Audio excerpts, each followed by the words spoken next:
Hey there, today we're going to look at how to use FreeTaxUSA, so let's get started. First, go to the FreeTaxUSA website and create your account.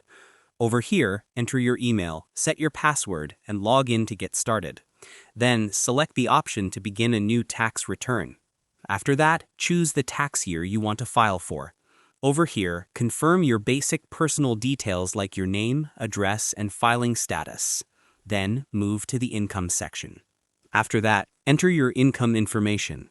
Over here, add your W-2, 1099, or any other income forms by typing in the details exactly as they appear.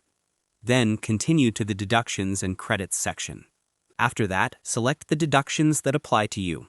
Over here, add your expenses, education credits, or any tax benefits you qualify for. Then, let the system calculate everything automatically. After that, review your full tax summary. Over here, check your refund amount or tax owed. Then, make any changes if something looks incorrect. After that, proceed to file your return. Over here, choose e-file to submit online.